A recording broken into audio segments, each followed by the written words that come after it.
예, 반갑습니다. 오늘은 2025년 7월 2일 수요일입니다. 오늘 저와 여러분이 함께 보실 말씀은 마태복음 17장 14절로 보시겠습니다.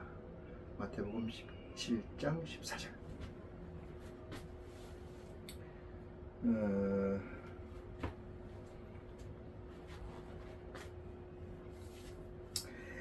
저희가 무리에게 이르매 한 사람이 예수께 와서 꿇어 엎드려 가로되 주여 내 아들을 불쌍히 여기소서. 저가 간질로 심히 고생하여 자주 불에도 넘어지며 물에도 넘어지는지라.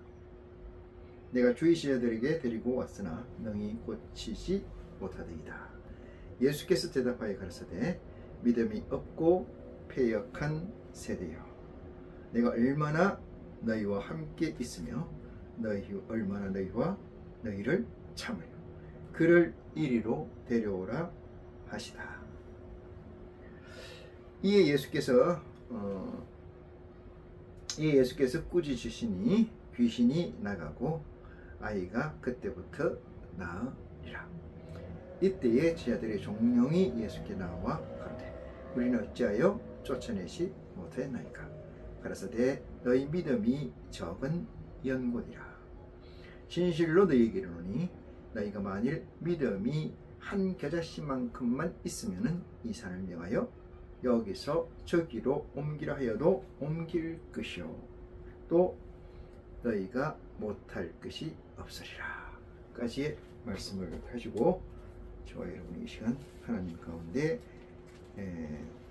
愛し로 살아가는 데 있어서 양식을 나누도록 하겠습니다. 먼저 우리 주 예수 그리스도 이름으로 기도로 시작합니다.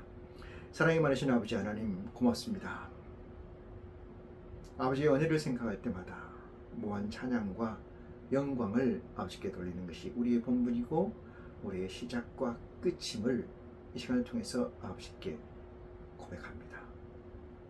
무엇으로 이 세상에서 진실되다 할 것이며 무엇으로 이 세상에서 값지다 할 것이며 무엇으로 이 세상의 인간들에게 소망을 가지겠습니까? 그것은 오직 아버지의 영원한 말씀, 선행된 의지의 완성인 줄 믿습니다.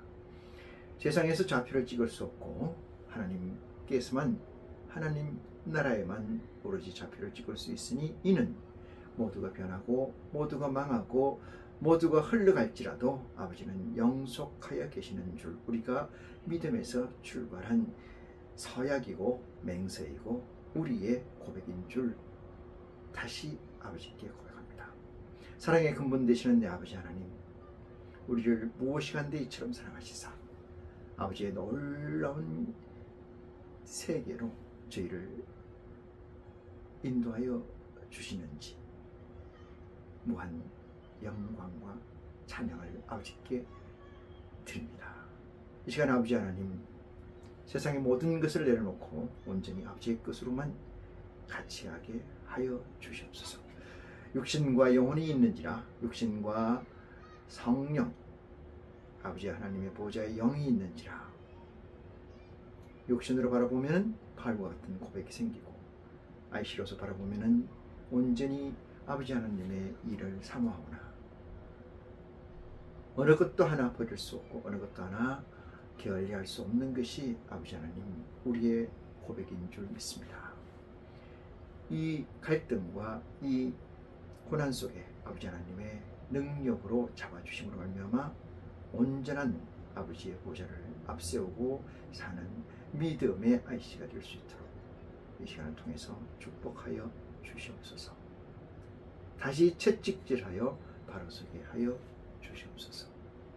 우리가 구하는 것은 오직 아버지의 영광이오니 사랑의 근본 되신 내 아버지 하나님, 우리를 근본으로 아버지 하나님의 영광을 받아주시길 원합니다. 사랑의 아버지 하나님, 시작입니다. 끝까지 우리 아버지 홀로 영광 받으실 줄 저희가 믿사오며 우리를 죄에서 구원하신 우리 주 예수 그리스도 이름으로 기도하옵나이다. 아멘. 네.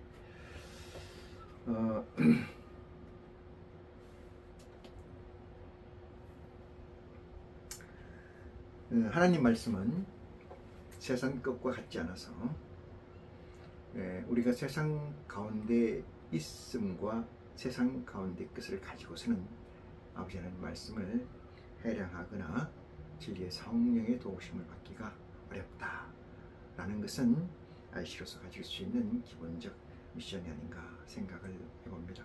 그럼에도 불구하고 말씀의 서두에 이렇게 끄집어내는 것은 저나 여러분이나 똑같이 IC로서의 삶이 고단한 삶이고 핍박된 삶이라는 것은 능히 짐작되고 체험하고 있는지라 그 말씀을 끄집어내지 않을 수 없다는 사실을 저나 여러분이 같이 공감하실 줄 믿습니다.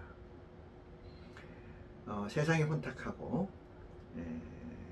기초가 되는 삶이 무너지고 흔들릴 때, 또는 우리가 옳다고 생각하는 도덕과 사회적 관념이 무너질 때 우리는 아버지 하나님의 진실, 진리를 쫓아고 찾는 줄 믿습니다. 어리석음이 끝까지 갔을 때 인간들은 그것을 어리석음이라고 하고 진리를 찾지만 그때는 이미 늦었다고 우리 주께서 아버지의 말씀을 증거하신 기록을 우리는 보고 있습니다.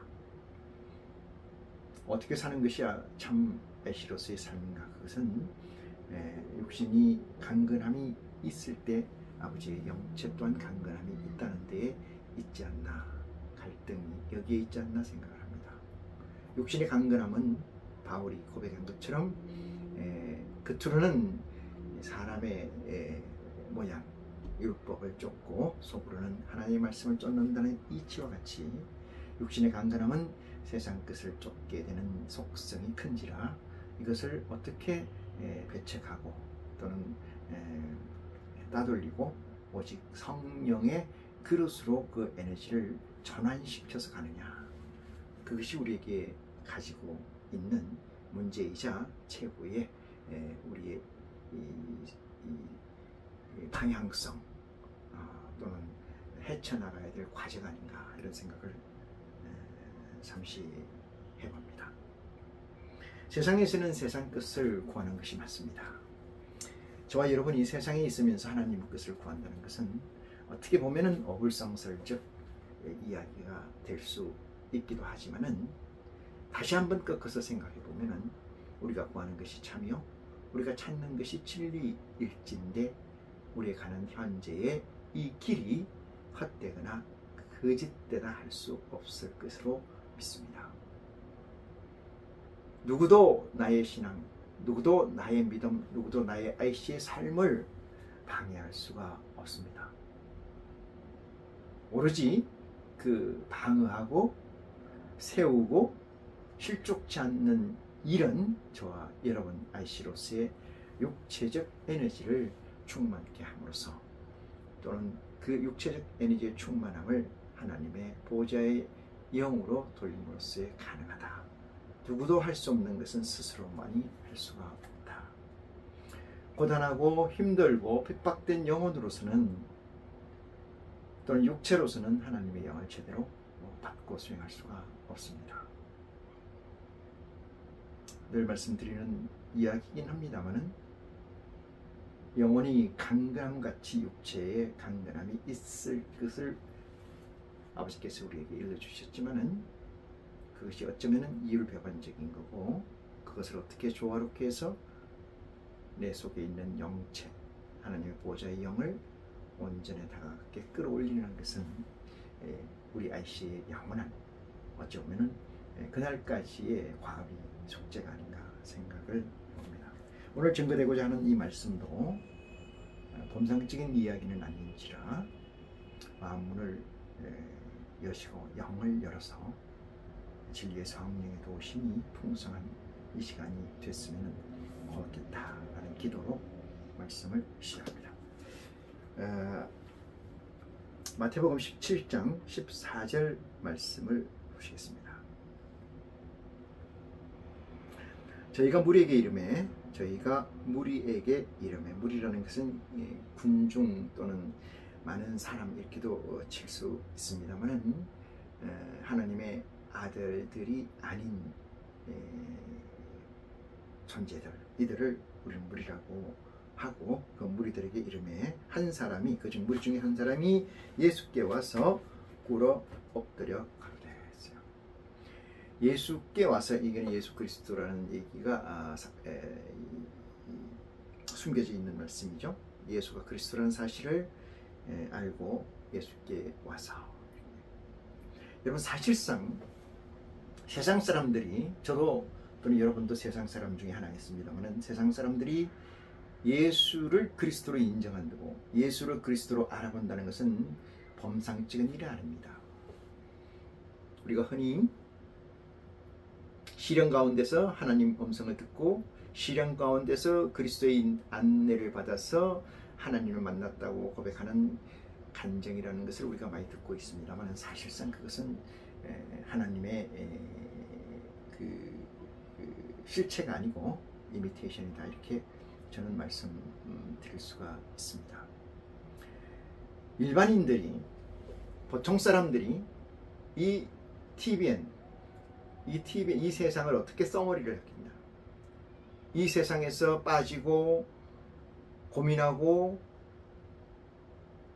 허우적거리다가 다시 지푸라기를 잡고 이 세상에서 성공해 보겠다고 팔부동치는 존재들이 이 무리들이고, 또 우리가 먼저 살다 간 우리의 사람으로서의 이 선배들을 보면은 철학자나 명석한 명인들이나 똑같이 한결같이 세상을 어떻게 살아야 현명하게 살고, 어떻게 살아야 잘 살고, 어떻게 살아야 네이밍 이름 있게 사는 것에 대해서 눈이 많이 씌어져 또는 기록으로 남겨져 있습니다.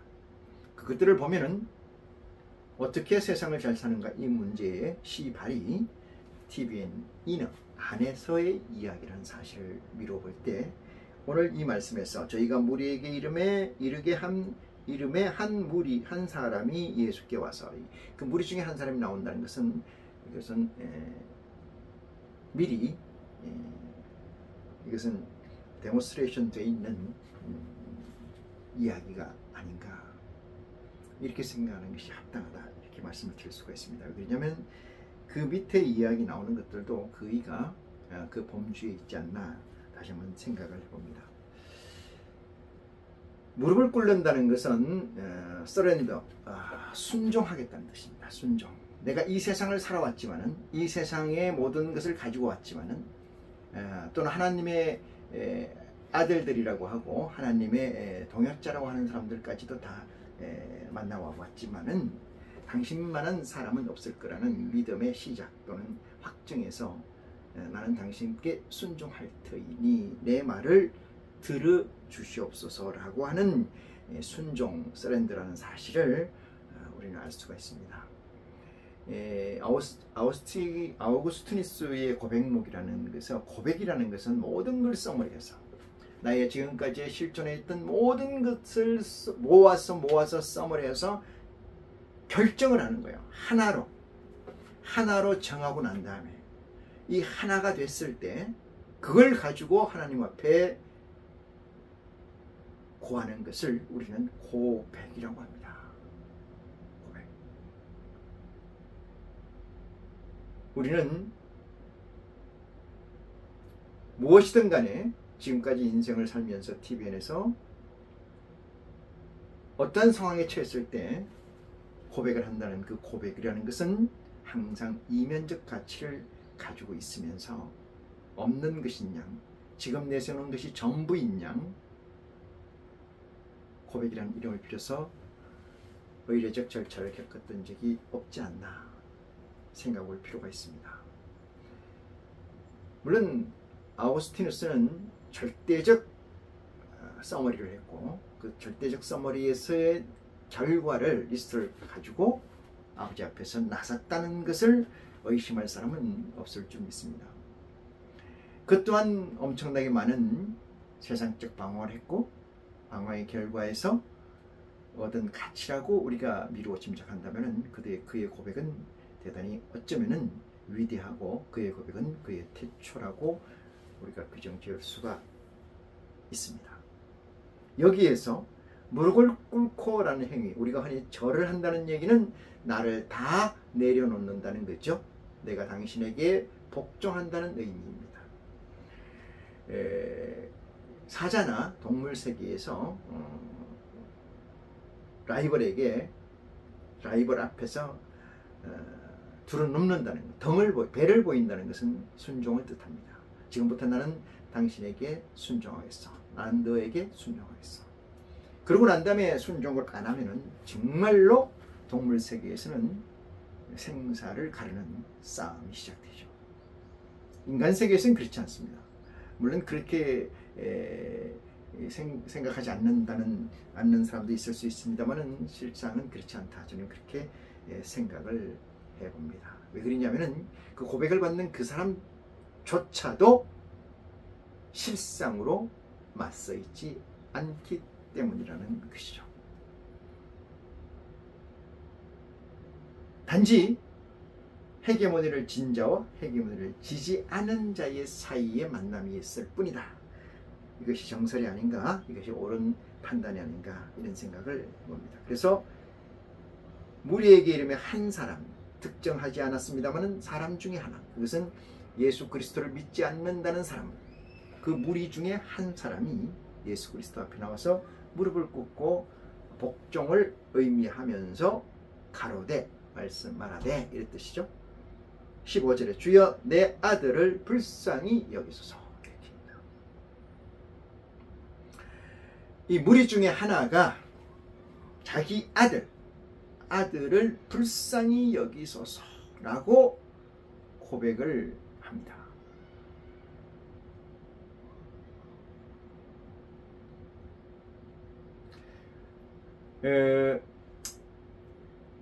학교 선생한테 자식을 위해서 내 아들을 불쌍히 여겨주소서.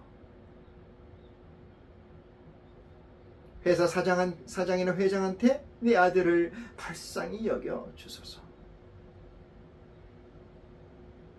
아팠을 때 의사나 치료할 수 있는 선생에게 내 아들을 불쌍히 여겨주소서. 환난에 빠졌을 때, 세상에서 자빠졌을 때 그 아들이 울고 있을 때 그 어미가, 그 부모가 헤게모니를 진 자에게 내 아들을 불쌍히 여겨주소서. 이런 기도는 많이 있었습니다. 많다고 해서 보통의 얘기는 아니죠. 어느 부모도 그렇게 하기가 쉽지 않다는 것은 저와 여러분이 미루고 짐작할 수가 있습니다. 그런데 이 군중 중에, 무리 중에 하나는 얻었죠. 이 하나는 이렇게 얘기합니다. 내 아들을 불쌍히 여겨주소서. 저가 간질로 심히 고생하여. 간질로, 요새는 뇌전증이라고 합니다만 간질로 심히 고생하여 자주 풀에도 넘어지며 물에도 넘어지는지라. 불쌍히 여겨달라는 내용은 무슨 내용인가 보니까 자기 아들이 뇌전증, 간질병으로 인해서 불과 물에 자주 넘어지나이다. 고로 내 아들의 간질을, 뇌전증을 고쳐 주옵소서. 이 얘기입니다. 여기서 아들을 불쌍히 여겨주옵소서. 이 얘기는 뭐예요? 아비가 있어요. 아비가 아들을 들어서 그리스도께 뭐 하는 거예요? 고백하는 거잖아요. 고백. 이 아들은 간질병이야. 간질병이어서 물에 어떻게 한다? 넘어진다. 어떻게? 자주, often. 자주, 빈번하게 넘어진다. 이 말씀이 범상적인 얘기로 생각하십니까? 제가 모두에서 말씀드렸습니다만은 아우구스티누스처럼 고백록을 쓸 정도의 TVN의 삶을 써머리해서 하나님 앞에 나갔다. 이 얘기는 조건이 있습니다. 하나님은 누구야? 불변자잖아요. 불변자라고 표현할게요. 존재니까. 불변자. 여기서 아우구스티누스는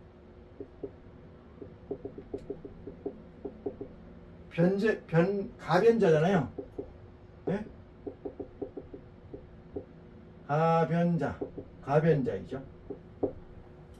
이 가변자가 어떻게 했다는 거예요? 아우구스티누스가 생의 모든 것을 모아서 하나로 했다. 하나로 해가지고 어디 앞에 갔다? 아버지 앞에 갔다는 거예요. 근데 아버지는 불변자예요. 불변자를 내가 만나려면, 진리를 내가 만나려면은 어떻게 해야 돼요? 이 세상의 모든 것을 내가 써버려야 돼. 나의 모든 것을 써버려서 내 실존이라는 걸 가지고 와야 돼. 실존이라는 건 뭐예요? 행위와 의도가 통시성, 공시성으로 존재해야 돼요.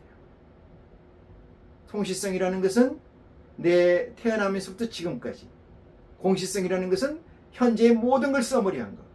이 두 개가 하나의 가치로 확정돼서 누구 앞에? 절대적 존재 하나님 앞에 나가야 된다는 사실이에요. 그렇지 않으면은 뭐가 안 돼요? 이렇게 가는 것도 안 되고 이렇게 오는 것도 안 된다. 고로 소통이 이루어질 수가 없다. 이렇게 얘기합니다. 여기서 말씀은 이것을 전제하고 있다는 사실을 염두에 두는 지혜가 여러분에게 있기를 간절히 축원합니다. 그 다음에 병은 병인데 무슨 병이냐? 간질병. 이건 뇌전증이라고 그랬죠? 뇌전증. 이렇게. 뇌전증인데 이 간질병이라는 특성이 뭐냐? 불과 물 보면 넘어진다. 불은 이건 두려움이에요. 두려움. 이건 다른 말로 심판이라고 얘기합니다. 심판. 물은 뭐예요? 술입니다. 술. 이 술이라니까 이 알코올 술을 얘기하는 게 아니고 사술 또는 뭐라 그래요? 교훈. 세상적 알고리즘. 세상을 살아가는데 중요한 알고리즘. 이거를 술이라고 그래요. 물과 불을 보면은 넘어진다는 건 뭐예요? 넘어진다는 것은 여러분 넘어져야 되는 거예요? 안 넘어져야 되는 거예요? 이 아버지 입장에서 안 넘어져야 되는 거예요. 왜? 심판을 보든지 간에 두려움을 보든지 간에 또는 어떠한 논리적 근거를 세상적인 걸 가지고 오더라도 자기 아들은 거기에 넘어져서는 안 된다 이 말이에요. 근데 넘어져. 병이 걸렸기 때문에 넘어집니다. 그 병이 간질병인데 그 병은 유독 물과 불을 보면 넘어진다. 우리가 실족이라는 것을 넘어지는 거잖아요. 네? 실족. 넘어지는 거잖아. 실족. 넘어지는 건데 넘어지는 게 왜 넘어진다는 거예요. 진다. 넘어진다는 게 졌다 이 말이에요. 누구에게? 이 존재에게. 두려움이라는 실상을 갖다 들이대는 존재에게. 그게 불이에요? 세상의 알고리즘을 가지고 온 존재에게 빠진다, 넘어진다 이 뜻이에요. 그럼 그게 종이 된다. 뭐에 종이 되고? 심판을 두려워하는 이런 것들에게 종이 되고, 무서움에 종이 되고, 이런 사술에 종이 된다 이 말이에요. 응? 사술에. 그래 이 병을 고칠 사람은 누구이겠느냐? 누구이겠느냐? 성경에 나와 있는 그리스도의 공생에 나와 있는 이 병이라는 것은 다 뭐냐 하면은 정상이 아닌 비정상이에요. 비정상. 그러면 정상은 뭐냐? 예? 이렇게 되죠. 정상, 다를 정자를 써서 아니면 정할 정자를 써서 이거 마찬가지. 정상이라는 건 뭐냐? 캐톨릭에서 이게 보편이라고 그래요. 보편. 보통이라고 그러고 정상이라는 건 뭘까? 누구의 기준의 정상입니까? 아버지의 기준의 정상이고 누구의 기준이길 원해요? 하나님의 기준의 정상이기를 원한다. 정상이기를 원한다. 이 뜻을 아니겠습니까? 저는 여러분의 아전인수격으로 가스라이팅을 해가지고 자기 처지에 이 성경을 갖다 대는 어리석음이 없어야 될 줄 믿습니다. 이 성경은 어느 박식한 박사가 쓴 것도 아니고 어떤 연구가가 쓴 것도 아니고 어떤 점술가가 쓴 것도 아닙니다. 일자 무식들이 받아 쓴 글이에요. 기록한 글입니다.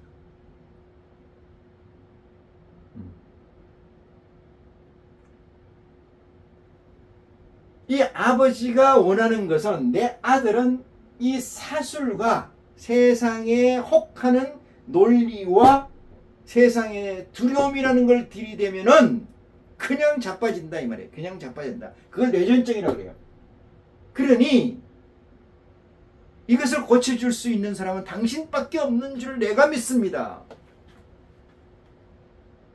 고백이죠. 이해가십니까? 소경이라니까 생물학적 맹인, 눈이 어두운 사람을 소경이라고 생각하는데 그건 아닙니다.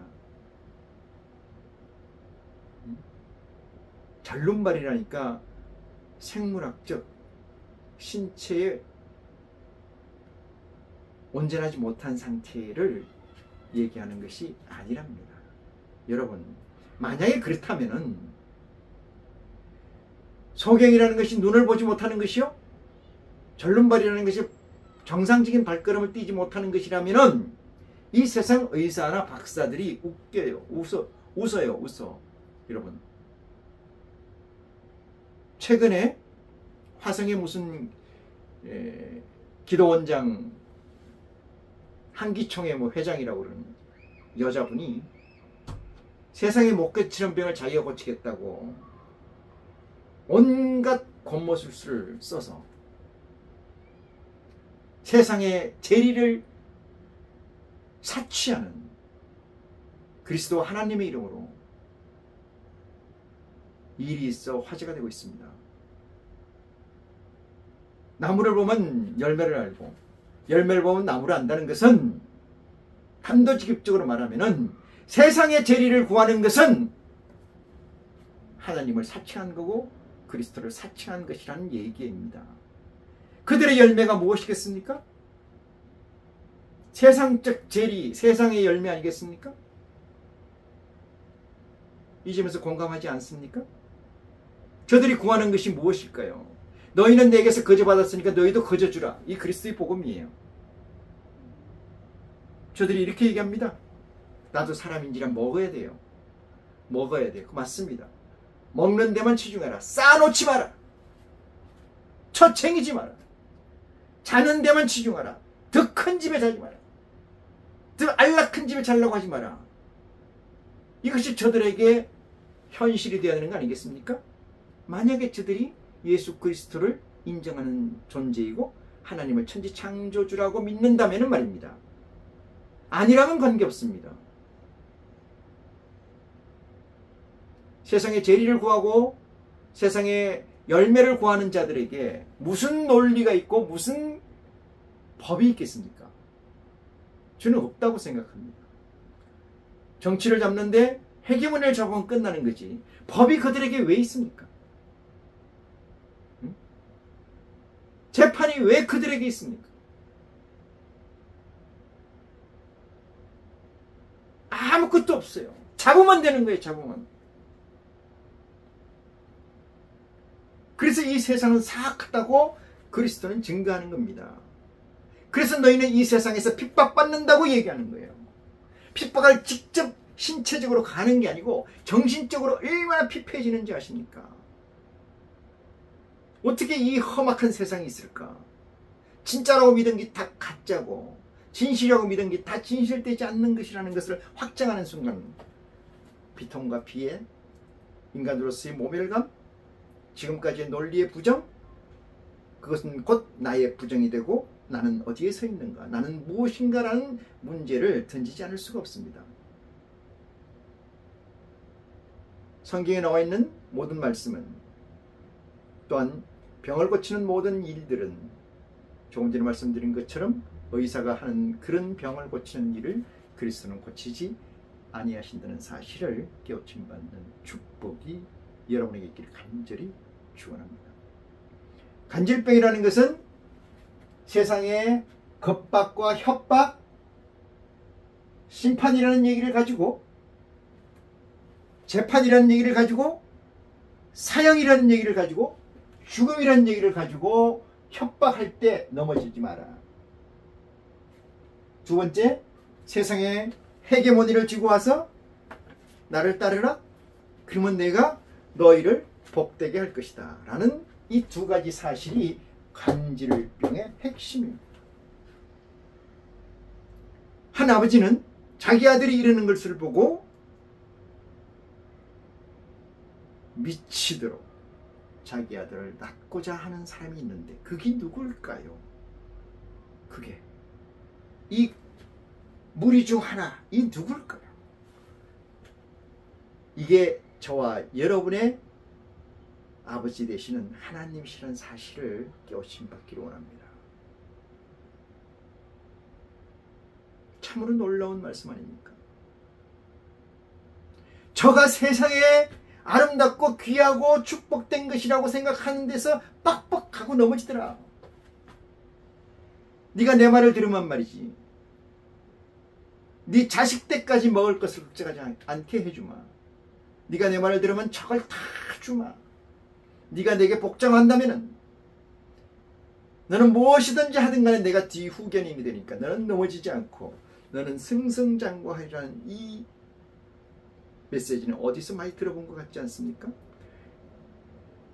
예수 그리스도가 40주야를 광야에서 금식하고 난 다음에 받은 시험 문제였습니다.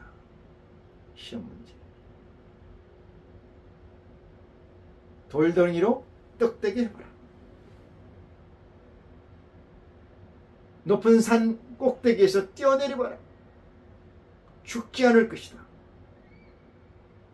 나에게 절해봐라. 저 만국을 너에게 주리라. 이게 그 말씀입니다. 그 말씀. 그때 예수 그리스도를, 하나님의 영을, 아들의 영을 육체된 예수에게 입신케 해서 아이시 되게 해서 시험 문제를 받는, 시험 문제를 받아 해결하려고 통과되는 그 순간을 멀찌감치 바라보시는 우리 아버지의 입장, 아버지의 마음을 해량하는 축복이 저와 여러분에게 있기를 간절히 축원합니다.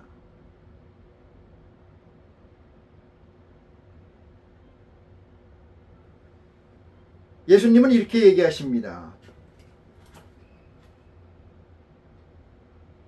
이 질문을 받는 예수님은 민망히 여기실 겁니다. 민망히. 다시 이 애비는 이렇게 얘기합니다. 16절입니다. 내가 주의 제자들에게 데리고 왔었으나, 왔으나 이렇게 현재형으로 되어 있지만은 왔었으나 과거 완료형입니다.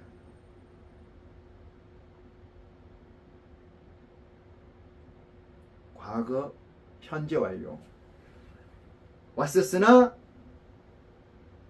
능히 고치지 못하더이다. 능히 고치지 못하더이다. 여기는 중요한 말씀이 감춰져 있습니다. 당신의 제자 누구예요? 예수 그리스도의 제자, 12영을 입신한 데모스트레이션 된 12보좌이다. 여러분, 누가 당신의 제자들에게 데리고 올 수 있습니까? 응?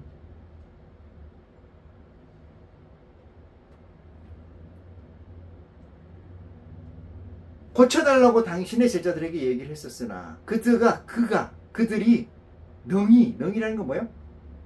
충분히 완벽하게 퍼펙트하게 고쳐주지 못하더라. 그들에게 능력이 없더라 얘기입니다. 능력이 없더라. 이 보통이 아니죠? 그래서 내가 당신께 내 아들을 데리고 왔습니다. 이 얘기 아니겠습니까? 그래서 예수님께서 17절 대답하여 가라사대 무슨 말씀을 하실까요?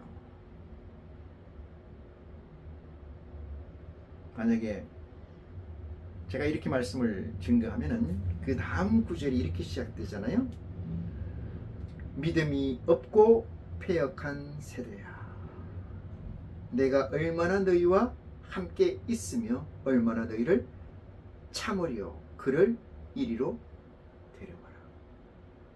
이 구절이 생각나십니까? 형제 여러분, 동역자 여러분,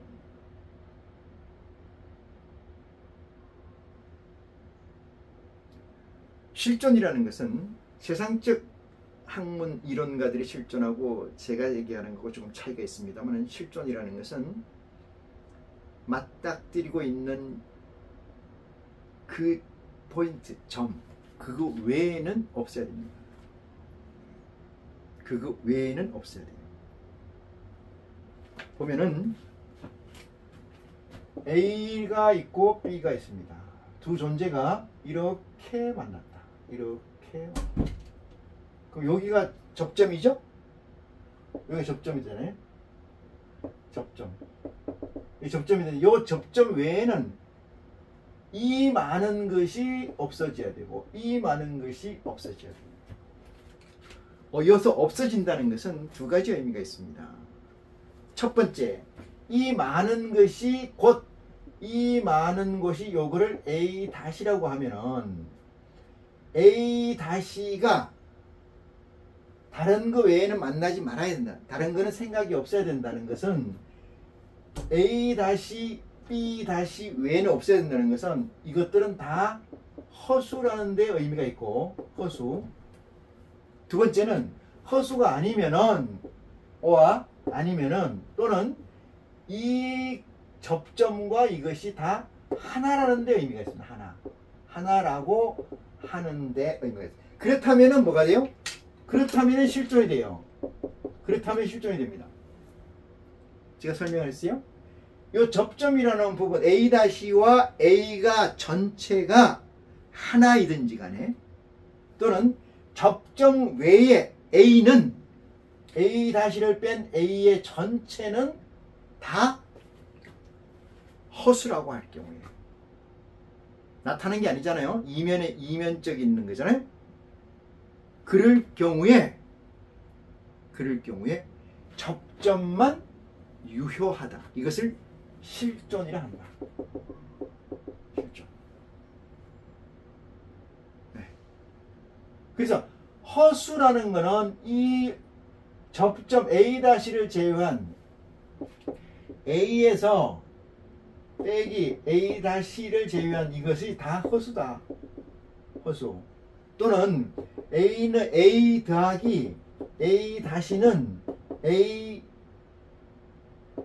AA- 곧 이렇게 된다. AA- 이렇게 두 가지 조건이 될 경우는 실존이 맞다. 그래서 실존을 하려면은 요 두 번째 실존은 어려우니까 이 첫 번째 실존이라는 건 뭐예요? A에서 A-를 빼면은 허수. A에서 A- 뺀 나머지 것을 다 허수다 이 말이죠. 상수가 아니고 그 실존에서 허수라고 한다. 그럴 경우만 가능해요. 뭐가? 아이시로스에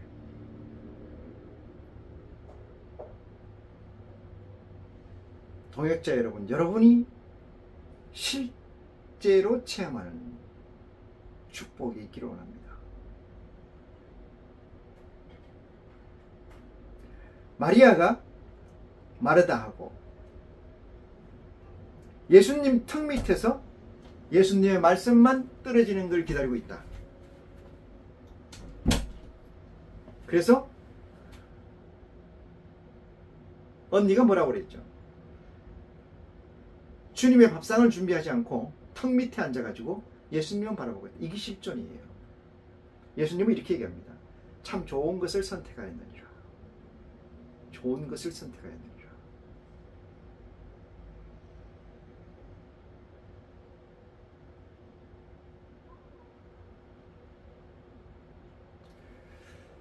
예수님께서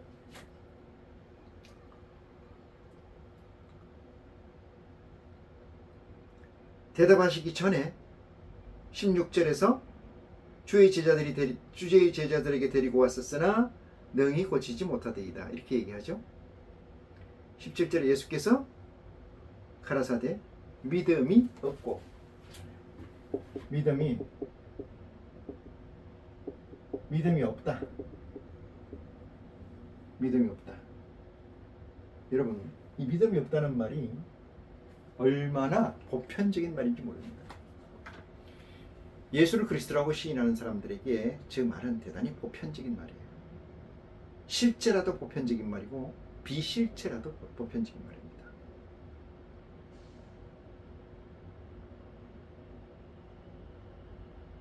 믿음이 없다. 이 믿음이 없는 자들을 뭐라고 얘기하냐면 이렇게 해요. 패역한 세대다. 세대. 그러니까 패역한 자가 아니고 대다 이 말이에요. 대. 지금 한 20년을 1세대라고 얘기합니다.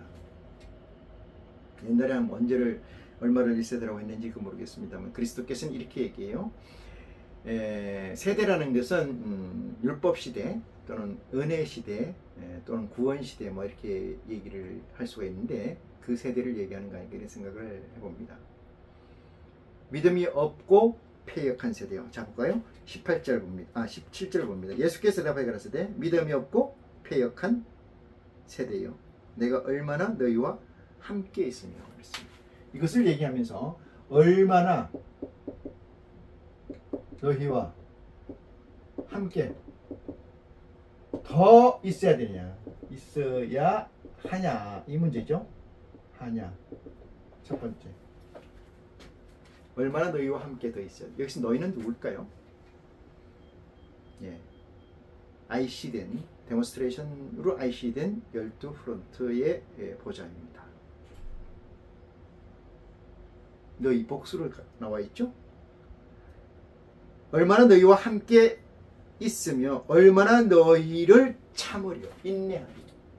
두 번째, 인내하겠냐 이 얘기예요. 얼마나 더 함께 있어야 하고 얼마나 더 인내해야 되냐. 이것은 누구 얘기입니까? 여러분, 그리스도는 이렇게 얘기할 수 있는 입장이 아닙니다. 사실은 아버지의 말을 대역하는 것 뿐이에요.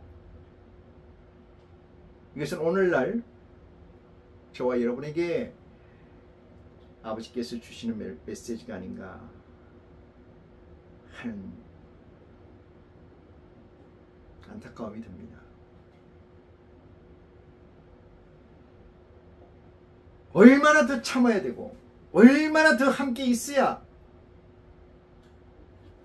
간질이라는 병 걸린 이 환자를 이렇게 세워서 완전히 병이 낫게 할 수 있겠느냐, 정상적인 사람이 될 수 있겠느냐, 이거 아니겠습니까?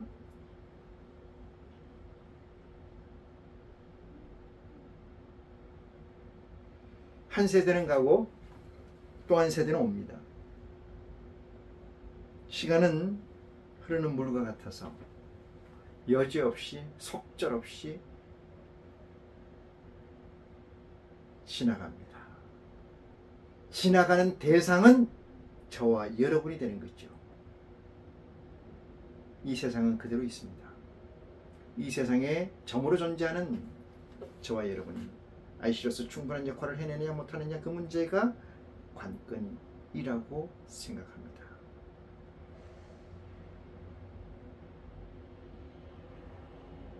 18절 보겠습니다. 그러면서 17절 끝부분에 이렇게 얘기해요. 두 가지를 얘기하시면서 그를 이리로 데려오라. 그를 이리로 데려오라. 그를 이리로 데려오라. 그가 누구야? 그 노인의 아들이죠. 한 사람의 아들. 간질병 걸린 자를 데리고 옵니다.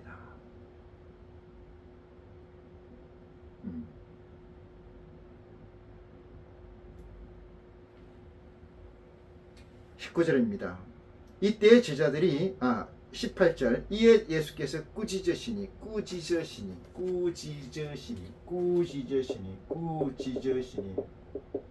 이 뭘까요? 꾸짖으시라는 것은 이거잖아요. 이거 얼마나 너희와 함께 있으면 얼마나 이거잖아요. 그죠?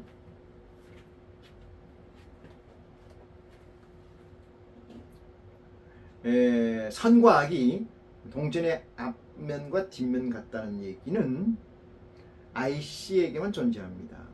IC에게만. IC는 앞면과 뒷면이 있어요. 그러니까 다시 말해 선과 악이 있습니다. 그런데 지혜라는 것은 선 쪽만 바라보고 팩트를 그쪽으로만 둔다는 사실입니다. 그 이면을 바라보는 모든 것들은 다 악이에요. 누가 바라보든 악입니다. 그래서 누구도 그 이면은 허락되지 않는 거예요. 여기서 누구도라는 건 뭐예요? 동역자들 누구도 그 뒷면을 보지 않는 겁니다. 왜 그의 뒷면을 봐야 됩니까? 그의 뒷면을 보는 것은 저들이 해야 되는 거예요. 저들이 그 뒷면을 바라보고 뭐라고 얘기합니까? 악하다 이렇게 얘기할 겁니다. 악하다.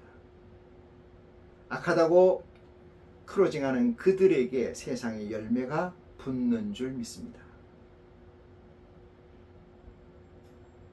명석하다는 이름과 곁들여서 말입니다.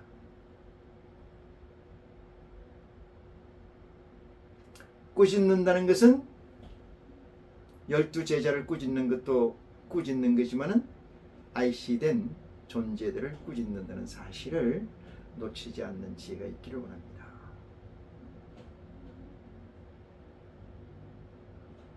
동역자로서의 간절함, 동역자로서의 애통함을 증가하는 것뿐입니다. 19절을 봅니다. 이때 제자들이 종령이 와서 종령이 예수께 어떻게 해요? 나와서 여러분 이 사실을 한번 보세요. 늘상 예수님이 복음을 전가할 때 이해가 안 되거나 이의 제기를 할 때 묻거나 따질 때 종용이라는 말을 씁니다. 종용이.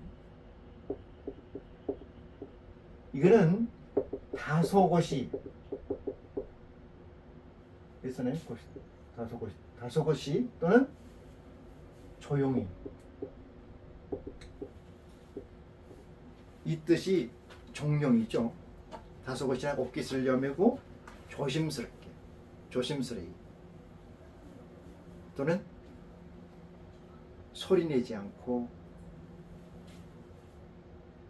그리스도의 상태를 흐트리지 않는 범위 내에서의 액션 나오는 거예요. 나옵니다. 종용이 나옵니다. 누가 나오는 거예요? IC된 영체가 나오는 거예요. 영체가 나옵니다. 영체가 육체가 나오는 거 아닙니다. IC잖아요. 그 IC로서의 육체적 성격이 대표해서 나오는 게 아니고 영체가 나옵니다. 그러면 이들의 종령이 나오는 것은 이들의 무능일까요? 이들의 무능이에요? 아닙니다. 그러면 하나님의 잘못입니까? 그것도 아닙니다. 그럼 뭐란 얘기인가요? 데몬스트레이션입니다.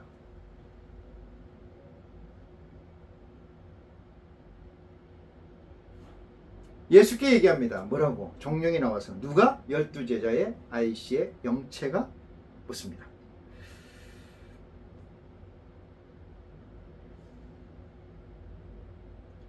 우리는 19절 둘째 줄입니다. 우리는 어찌하여 쫓아내지 못하였나이까? 이렇게 합니다. 쫓아낸다는데 방점을 찍어주시기 바랍니다. 쫓아내지 못한다.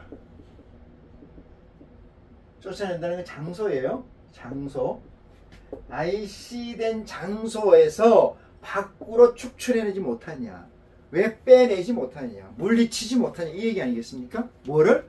간질이라는 병에, 간질이라는 이 에너지, 간질이라는 이 마귀를 왜 쫓아내지 못하느냐. 내가 왜 쫓아내지 못하냐. 네가 누군데?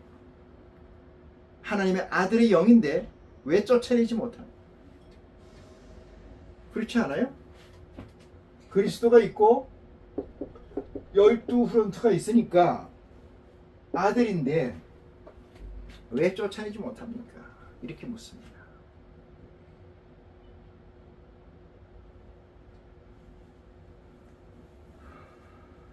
예수님이 다시 대답을 합니다. 20절입니다. 가라사대 너희 믿음이 적은 연고라. 아까 위에서는 없다 그랬어요. 믿음이. 여기는 조금 있다. 요만큼 있다.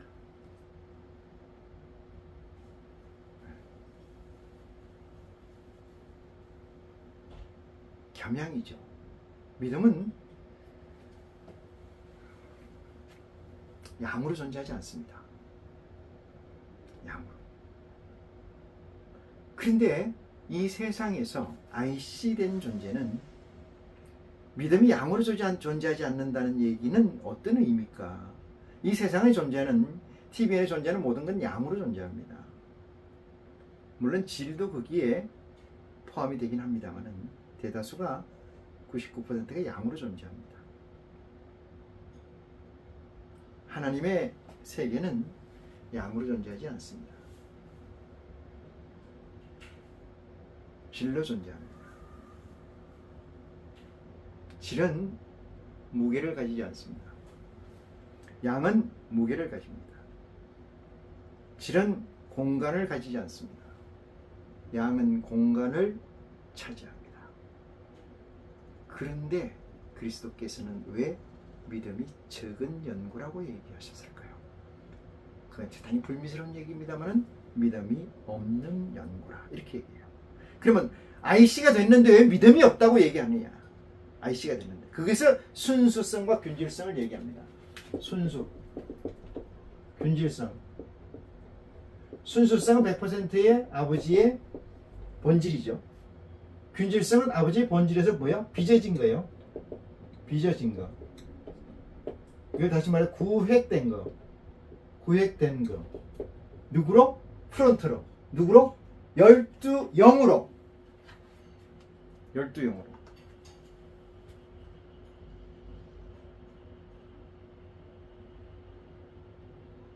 놀라운 사실은 하나님의 세계에서의 모든 것은 양으로 존재하지 않는다는 사실을 관통하는, 직관하는 여러분이 됐으면 참 좋겠다 이 생각을 합니다. 직관이라는 것은 뭐고 양으로 존재하지 않고 질로 존재한다는 건 뭐라는 것을 아무리 설명해도, 아무리 몇 시간을 가지고 설명한다 할지라도 그것은 결코 여러분의 것이 되지 않습니다. 만약에 그것이 여러분의 것이 된다면은 머리 좋은 사람들은 벌써 하나님 말씀을 꿰차고 우리는 그 후속에 존재하는 실체가 될 수밖에 없다. 그렇기 때문에 설명드릴 수 없다는 것이 안타까운 이야기죠. 기도를 합시다. 진리의 성령에게 기도를 합시다. 아버지, 하나님 아버지, 나의 소망된 것, 나의 희망되고 나의 존재된 것을 어여삐 여기사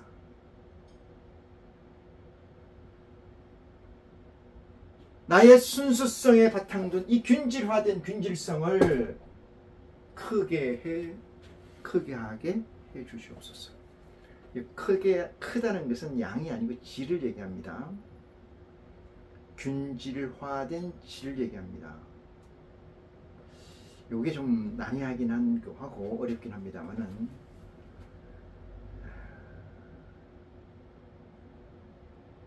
시간이 허락하면은, 아버지께서 허락하시면은 그 뜻이 무엇인지 여러분이 아시리라 믿습니다. 그래서 예수님께서 이렇게 믿음이 적은 영혼이라 진실로 너희에게 이르노니 이랬습니다. 진실로 너희에게 이른다는 것은 베드로의 어부에 그친 손을 가지고 있는 생물학적 존재를 얘기하는 게 아닙니다. 베드로 안에 들어가 있는 영체의 이야기를 하는 겁니다. 이렇게 얘기합니다. 너희가 만일 믿음이 한 겨자씨만큼 있으면 이 산을 명하여 여기서 저기로 옮기라 하여도 옮길 것이요 또 너희가 못할 것이 없으리라. 산이라니까 저 마운틴을 생각하십니까? 양을 생각합니다. 분량, 부피. 하나님 앞에 선 것은 다윗이 그랬던 것처럼 아무리 앞에 큰 것이 있어도 의미가 없습니다. 진리 앞에는 양으로 어떤 것이 있다 하더라도, 어떤 크기의 것이 있다 하더라도, 어떤 크기의 파워, 헤게모니를 진 세상 것이라도 의미가 없다는 사실을 깨우쳐주는 축복이 이 시간을 통해서 여러분에게 있기를 간절히 축원하면서 이 시간 말씀을 마치겠습니다. 고맙습니다.